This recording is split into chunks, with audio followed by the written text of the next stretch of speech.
This is my first time putting the new table saw workbench to use since building it in our last video, and I gotta say I'm pretty damn impressed. If you want to take a look at the build process video on this workbench, I'll put a link right at the top here.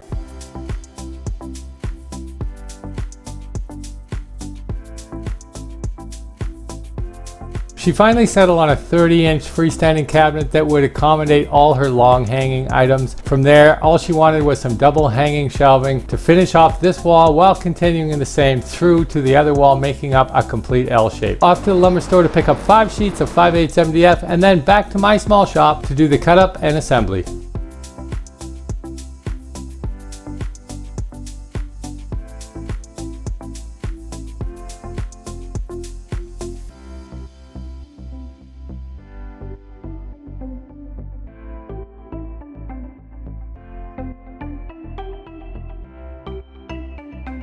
Each shelf consists of 5 pieces, 2 4-inch sidewall cleats. These cleats are wider just to give the closet rod more mounting space. 1 2-inch back wall cleat, a 2-inch front shelf support cleat which helps stop the shelf from sagging over time, and finally the shelf itself. Closet shelves are typically either 12 inches deep or 16 inches deep. For our layout, the top shelf will be cut at 11 3/8 and the bottoms cut at 15 3/8. Once the front support cleats are attached, each shelf will finish out at a full 12 and 16 inches respectively. And just for the record, the freestanding unit will also be a full 16-inch deep cabinet.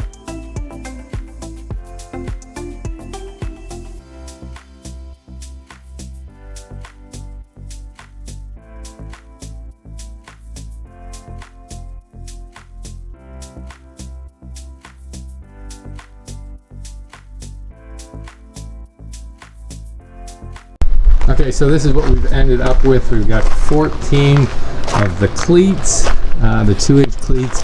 We've got 2 of the 4-inch side cleats, 3 1/2 inch for some front faces we needed, and 6 15 3/8 for the main closet, 5 sheets of MDF 4x8 sheets cut up, and now we can start putting things together as best we can before we get on site. With all the pieces of MDF ripped lengthwise, I can now go ahead and cross cut all my shelves and cleats to their exact sizes.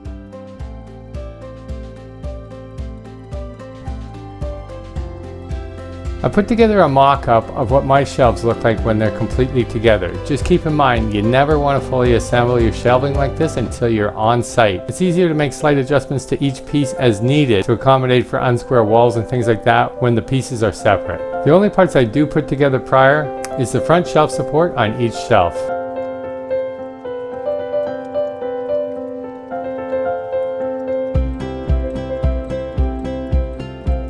And this is what each shelf should look like when it's fully assembled and installed.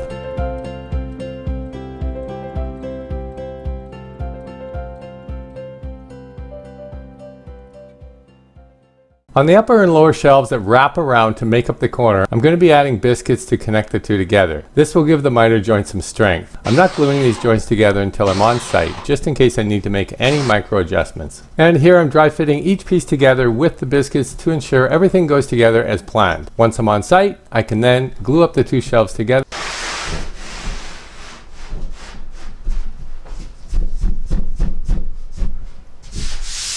We all know clothes are heavy, so I'll need support between the upper and lower shelves bracing down to the floor. For these supports, I've settled on building 2-inch by 4-inch columns. These columns will also be suitable to act as the corner rod supports. After cutting each piece to the proper length, I then ran each piece through my table saw, cutting a 45-degree angle on each edge. I find using masking tape as a clamping system is the easiest way to assemble something like this.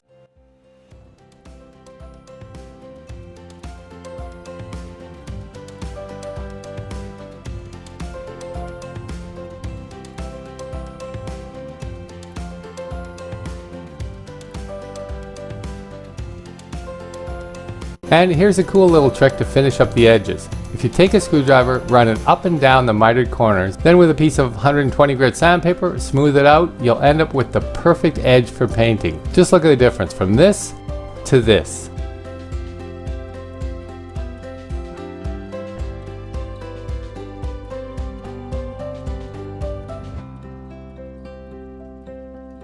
Okay, today is the day, install day. Let's hope it all goes well.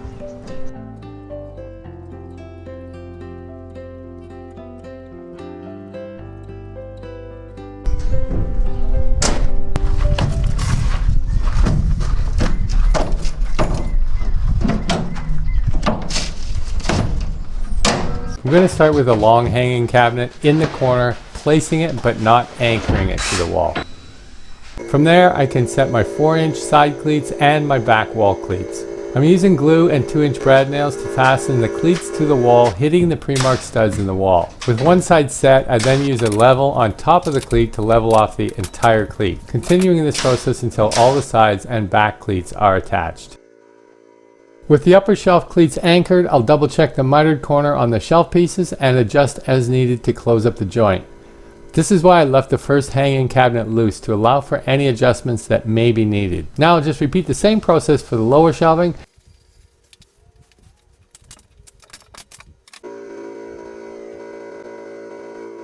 And if everything fits the way I planned, I'll get the biscuits installed and glue up these miters. With the glue up of the corners complete, I can now confidently glue and attach my front shelf support cleats.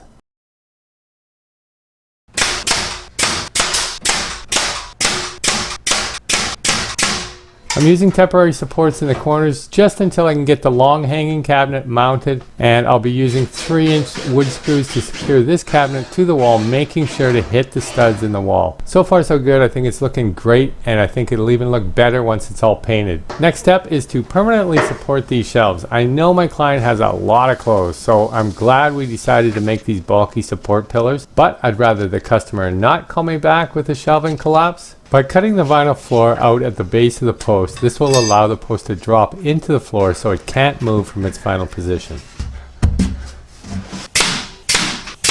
From there, I'll just repeat the same step on the upper pillar. After caulking, filling, and sanding all the holes, I'm finally ready for paint.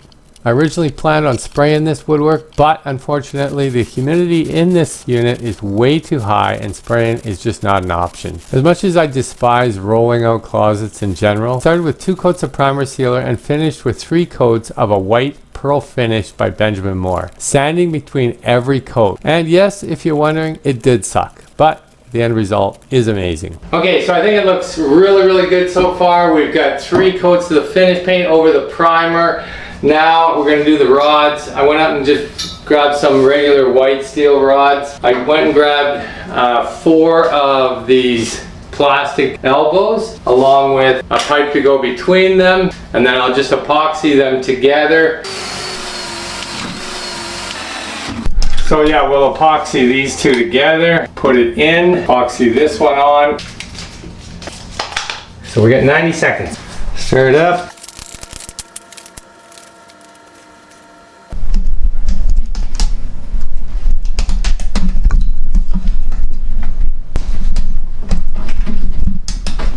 Let that set.